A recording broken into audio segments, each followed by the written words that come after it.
Saudara-saudaraku yang terkasih di dalam nama Tuhan kita Yesus Kristus, puji nama Tuhan, kita dapat kembali merenungkan kebenaran firman Tuhan.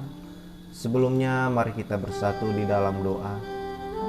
Bapa di dalam surga, kami memuji kebesaran-Mu karena Tuhan telah menyertai kehidupan kami dimanapun kami berada pada saat ini.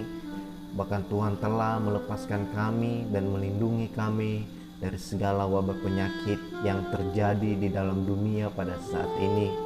Kami bersyukur memiliki Allah seperti Engkau. Dan pada saat ini kami ingin mendengarkan kebenaran firman-Mu. Siapkan hati kami, pikiran kami, agar kami boleh mengerti apa yang Tuhan sampaikan kepada kami. Di dalam nama Tuhan Yesus kami berdoa dan mengucap syukur. Haleluya, haleluya, amin. Saudaraku yang terkasih, renungan kita pada hari ini terambil dari 1 Samuel 18 ayat yang ke-8. Saya akan membacakannya.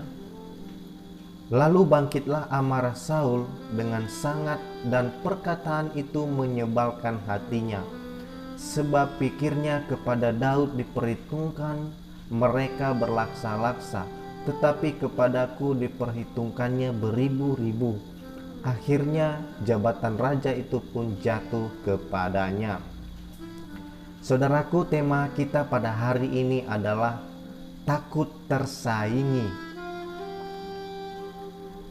Saudara yang terkasih, ketika Daud dipakai Tuhan untuk melawan musuh-musuh bangsa Israel, dan Tuhan menyertai serta memberi kemenangan kepada Daud, dan para penari-penari berbalas-balasan, katanya Saul mengalahkan beribu-ribu musuh, tetapi Daud berlaksa-laksa. Dan hal ini kedengaran di telinga Saul, maka timbullah kebencian dari hati Saul. Saudara yang terkasih, hal ini sering sekali terjadi di dalam kehidupan kita sebagai orang yang percaya, di mana rasa benci, iri hati, dan merasa tersaingi selalu timbul dari dalam hati kita.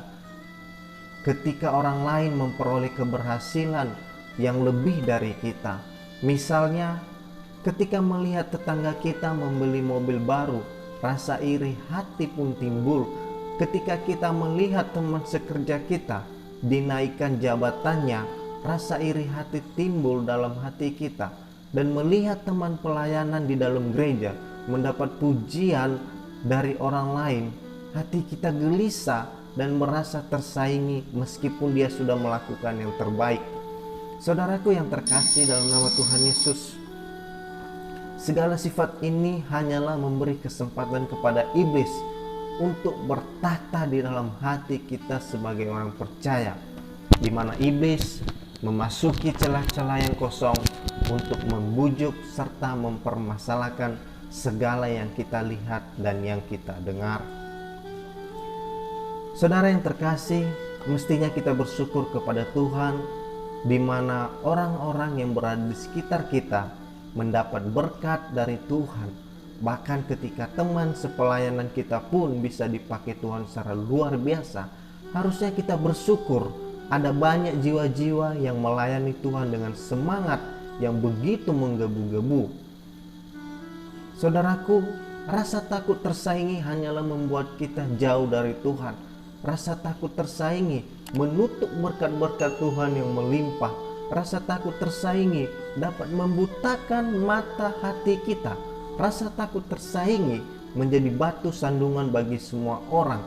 Dan rasa takut tersaingi membawa dendam membara, atau bisa saja kita melakukan pembunuhan seperti yang Saul lakukan kepada Daud. Ia berusaha membunuh Daud, bahkan segala cara dia perbuat untuk bisa membunuh Daud.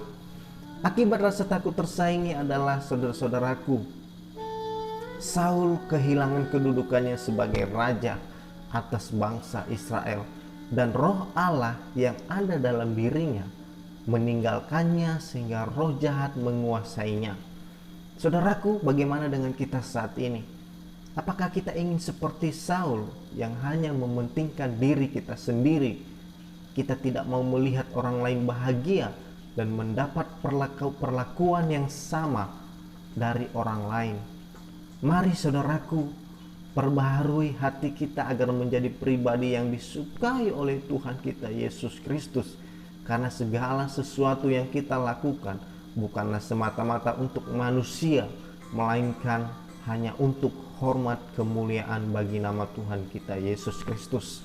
Jadilah pribadi-pribadi yang tidak takut disaingi.